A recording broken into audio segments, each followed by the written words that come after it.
SpaceWatchers. This is Space Cafe Radio, your channel about trends, cool people, and real conferences. My name is Chiara Monter. I'm the event coordinator in our SpaceWatch.Global team. End of January this year, I was able to attend the 14th European Space Conference in Brussels. And I had the great pleasure to be able to sit down with ESA astronaut Alexander Gerst for a couple of minutes to chat. After discussing New Zealand and that I should definitely consider applying for the next call for astronauts, we dove into our conversation. Enjoy. Thank you so much for making time for us for this short interview. And I'm just curious, because now we've had most of the first day of this EU Space Conference. What are your impressions so far, or have your expectations been met? What do you think? I didn't really know exactly what to expect, but of course, seeing the list of names who are here, I thought it would be very interesting in the very, very least to meet many of those people who are the ones who shape the future of spaceflight. And that is the exciting part for me. And I've mentioned this several times today, so I'm repeating myself a little bit. But what fascinates me most, what I can't really grasp, is the vision and ambition that leaders had to bring those projects back then on their way. If you look at large projects and how they're discussed in the various countries, how they're in the media, even like airports who never get finished, or train stations or other projects who are ambitious, and in the end they do get finished and then they bring their value. I don't want to sound negative there, but it's how they're discussed is sometimes very controversial. And so in the light of that, it's amazing that people said, oh, we're going to build the most complex machine that humanity has ever built. We're going to launch it in 40 plus pieces in orbit. We stick the parts together in orbit. They have to fit by a hundredth of a millimeter, but we don't even have to try on Earth before we launch them. That we just believe our engineers, they can do it with 3 different continents involved, and they're going to do it. It's going to work. How they brought that on the way, despite all the people who say, oh no, it's never going to work and it's going to be too expensive and it's going to have no use and this and that. But they did it, and it's there. The ISS is there. I've lived in it for 1 year and did, in total 600 plus scientific experiments, all designed to bring back good things to Earth.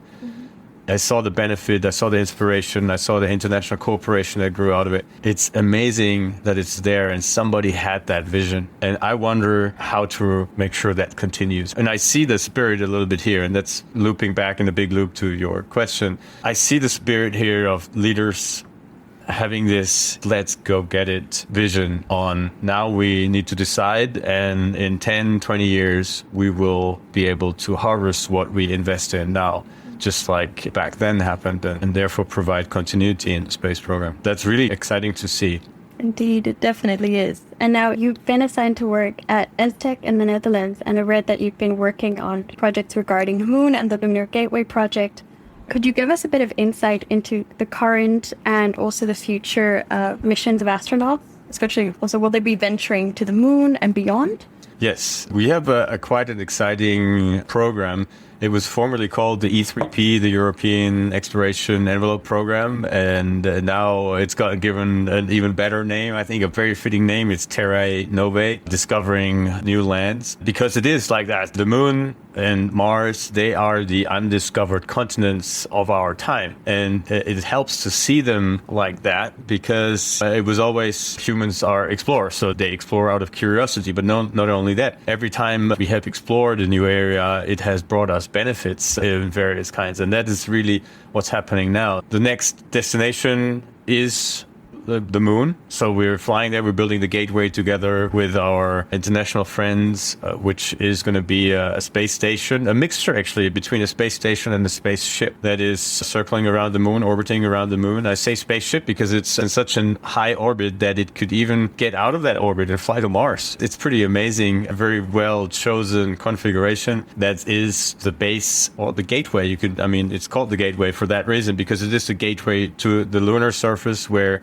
we will explore next. But it will also enable us, together with the International Space Station, which enables us with technological benefits to explore further by testing out technologies on ISS first, then on the moon, then Mars. It all builds on each other. It's all connected. It leads us from Earth through low Earth orbit to moon, to Mars, and now, of course, with the inspirators, even to the icy moons, looking for life, right? Because that's one of the big questions that we're all asking ourselves, at least I am. It's like, wow, are we alone in the universe, or is there somebody out there? And of course, even if we only find a few microbes on Mars or on an icy moon, if we can show that life has either traveled through space independent of us, maybe on comets or I don't know, or that life, just looking into the next planet, has developed there independent of us, both of that would probably mean that the universe is full with life. So finding a few microbes on Mars or on Enceladus or wherever might mean that you and I know with a high certainty that probably the universe is full with life. And that would be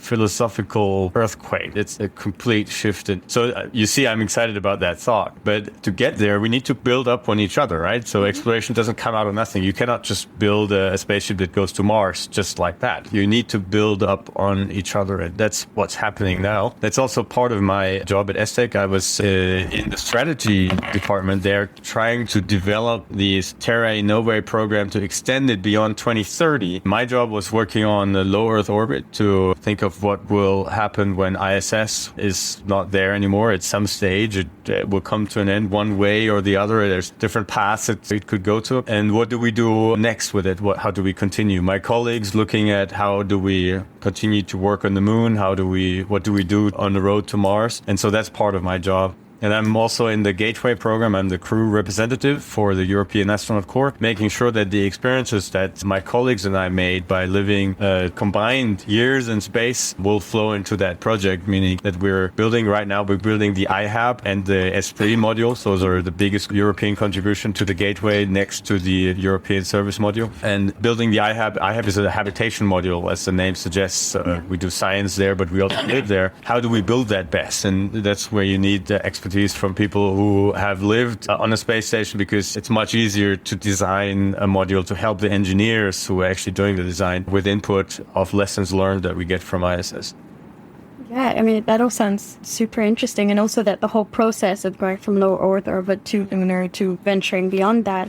You just touched upon it briefly about the International Space Station, and it was also mentioned in the press conference that it has been prolonged till 2030. Can you tell me a bit about the future of that? What will come after 2030? Yeah, that's a golden question. It's not easy to predict. One thing that we know is that it's going to be much more commercial. So our American partners have announced that they're saying they won't build another institutional space station, but they will help the commercials and they will cooperate with the commercials to provide those services, science and technology development, for example, astronaut flights, to continue to provide that also to NASA. So NASA has a certain requirement for experiments in space, and they say, basically, please help us to build what we need for that, and please fly our astronauts. And so that is the part of the future that we need to adapt to. But it also means it's going to be more difficult for us to cooperate. In the past, we have cooperated in a way that we built our own hardware and contributed that to the cooperation, something that our partners needed, wanted, and therefore they had the capability to transport astronauts into space. So they took our astronauts, including myself, twice to space. So it's a so-called barter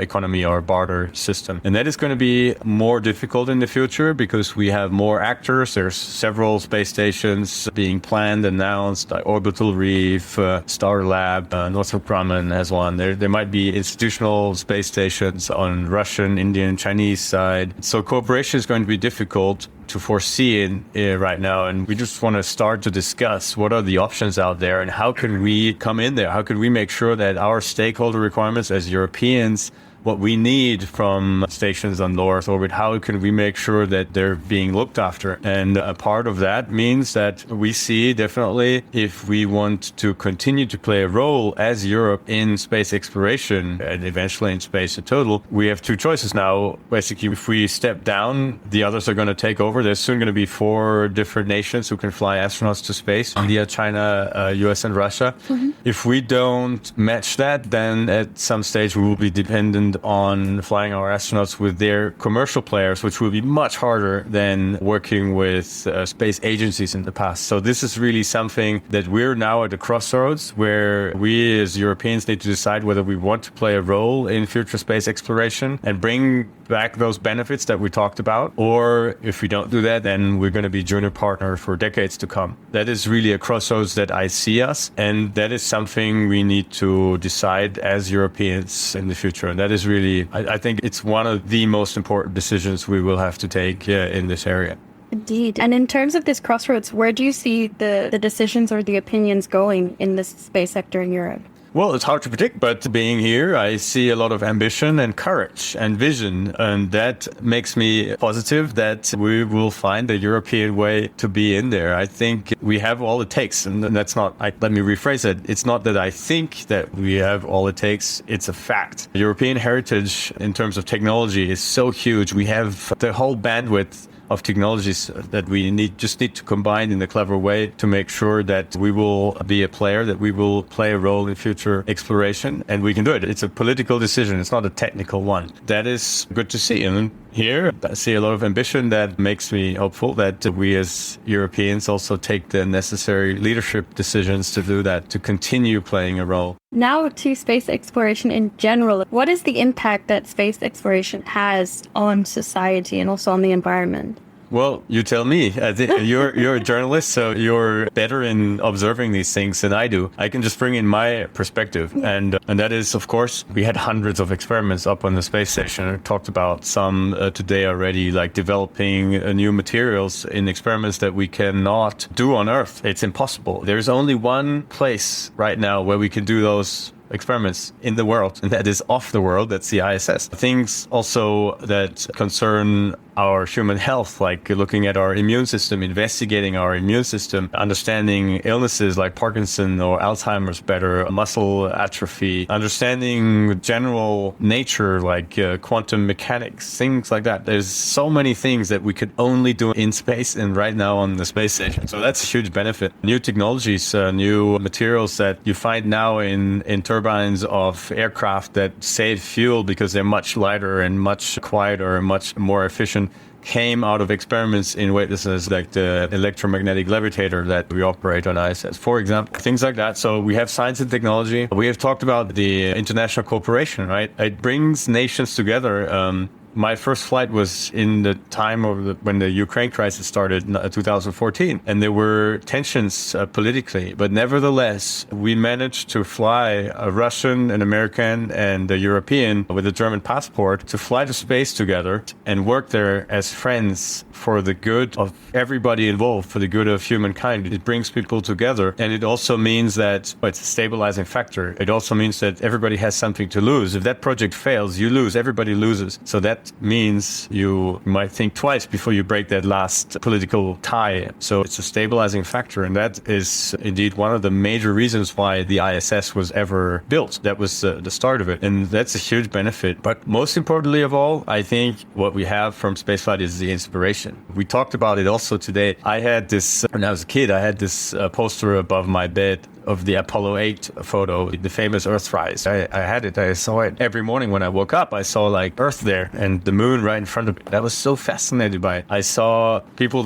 that now became my friends. Ulf Merbold, Sigmund Jähn float in the space shuttle, in their Soyuz capsules, in their space stations. I saw that and I was like, wow, I wish I could ever be doing something that they do. And here I am. I don't know, in hindsight, it's so easy to connect the dots, but to me it's still pretty amazing that I'm all of a sudden here and I've been to space. But I can say that without that inspiration, I would have never chosen that way, because how could you? As a child, you define your movement space by observing others and seeing, oh, they do this, they do that, maybe I can do that as well. And so to me, one of my major jobs, therefore, is to show the young generation, boys and girls, of course, in the same way, that whatever I can do, you can do even better. If I can fly to space, you can do that too. and maybe even a bit further to show them what their room is in their movement space in life. But I also tell them, if you do that, you have to be ambitious. You have to pay attention at school. You have to work hard. But this is a goal that can become a reality. And so I think that is one of the biggest benefits that we bring to society, is that we inspire and make sure that the next generation has something to dream about. And also, I have to thank you for what you contribute to that, because you're bringing that message forward. We astronauts come back, we tell journalists, and you transport that message to the community, to the young kids. And I've been in so many television programs. We have the Sendung mit der Maus in Germany. I love that so much because I was inspired by it when I was a kid, and now I can contribute to the same. So working together with journalists and the media in general, of course, is a lot of fun. And to me, that's the best part of that. I think this inspiration is really key, and that's what got me into all of this work as well, especially looking and researching the overview effect. And I know that today we had a panel about climate action and how space technology and data contributes to sustainability here on Earth. But from your very unique perspective of actually being up in space and seeing the Earth, do you notice that brings like a different perspective? And do you notice that your retelling of the story holds a bit more power and weight in terms of climate action?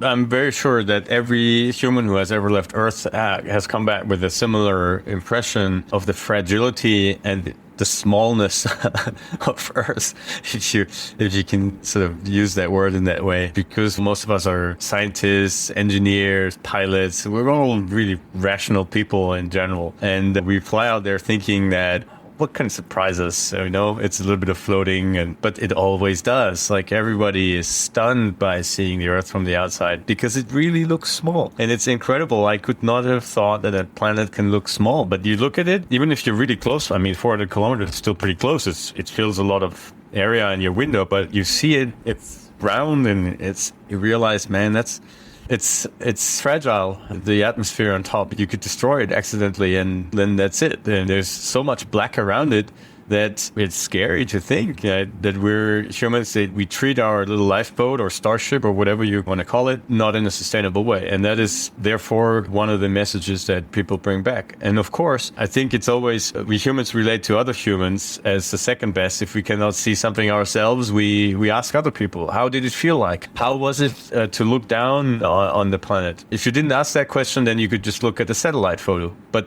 we humans relate to what other people tell us much more to than to only a photo. And that's why it carries so much weight. And that's why I think we have a responsibility to talk about it honestly, to give our best recollection of it. I'm not trying to invent anything. I'm not trying to leave anything away.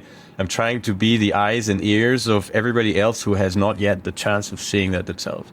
Thank you so much for your time, You're very welcome. for all these answers. It's really fascinating to hear. This was the end of this episode, but please don't forget to check out the full program of Space Cafe Radio, where we offer interviews, insights, and editorial comments on the space sector. I am Chiara, event coordinator at SpaceWatch.Global. Thank you all very much for listening. And with that, I leave you for today. And don't forget, become a Space Watcher. Bye!